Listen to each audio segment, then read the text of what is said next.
Large intestine is the last part of alimentary canal of human body. First of all, we will look at the structure of large intestine. As you know that this is the last portion of the second last portion of the digestive system, which is small intestine. Small intestine opens up into the large intestine, which you can see in the black color in the diagram. Small intestine open into the large intestine via a sphincter which is known as ileocolic sphincter. Undigested food material and water enters into the large intestine through this sphincter, and little by little, chunk by chunk. This is the first portion of the large intestine, which is known as cecum. It makes T-shaped junction with the small intestine. This cecum also contain a finger-like projection which is known as appendix. According to some scientists, appendix is useless for human body, which had played a role in digestion in the past, but now it is useless. But according to some other scientists, this finger-like projection contain lymphoid mass, which are important in the harboring of bacteria which produce vitamin K for our body, and they also have important function in the immunity. The second part of the large intestine is ascending colon. Ascending colon is on the right side and goes upward. This ascending colon goes upward. These body of the large intestine contains segmented body. These are known as sacules, which are also known as haustra. These haustra are present in all over on the large intestine. Next portion of the large intestine is transverse colon, which runs from right side to the left side of the body. Next portion is the descending colon. Descending colon moves on the left side from top to the bottom. The last part of the colon is the sigmoid colon. After that comes rectum and then anus, which is an opening of the rectum to the outside to remove the feces from our body. Large intestine do not contain villi or microvilli as they are present in the small intestine. Rather, its inner surface is smooth. There are many microorganisms like bacteria, viruses and fungi which harbor in the large intestine, which help in the decomposition of the undigested food material and absorption, and helps in the absorption of minerals and water from the large intestine. They also produce vitamin K, which is very important for the blood clotting and different functions for our body. If we look at the total length of the large intestine, the total length of the large intestine is 1.5 meter, which is equal to 5 feet. But in different ages and different persons, female and female, this length could vary.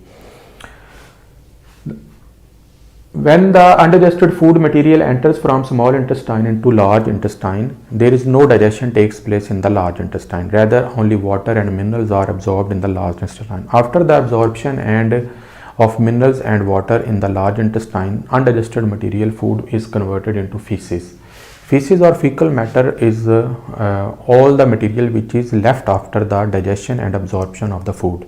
This fecal matter contain bacteria, plant fibers which are undigested cellulose material, slowed off mucosal cell. The inner wall of the large intestine is known as mucosa.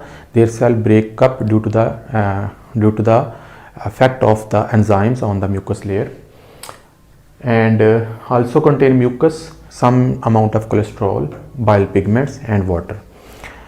When their feces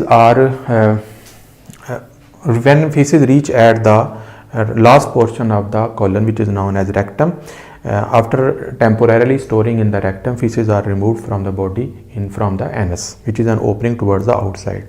Now there are two conditions which are related to large intestine. The first condition is known as diarrhea and the other is known as constipation. If the water is not absorbed in the large intestine due to some physiological reason like infection of bacterial infection, viral infection, fungal infection, or some emotional disturbance like anxiety or some other medical condition, large intestine remove fecal matter which are very watery and loose. This condition is known as diarrhea. If diarrhea is unchecked, it can lead to dehydration and even can cause the death of the patient. The second condition is constipation. If too much water is absorbed in the large intestine, then this condition is known as constipation. During this condition, there is no dietary fiber present in the food.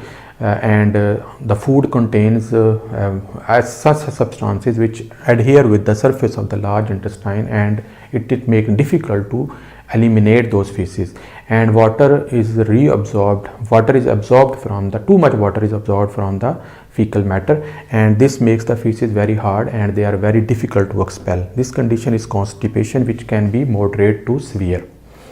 When our rectum is filled up with the feces, our rectum sends a message toward our brain, which is known as defecation reflex. After defecation reflex, when our body comes to a certain position, our muscles of the anus are relaxed and the feces are removed from the rectum.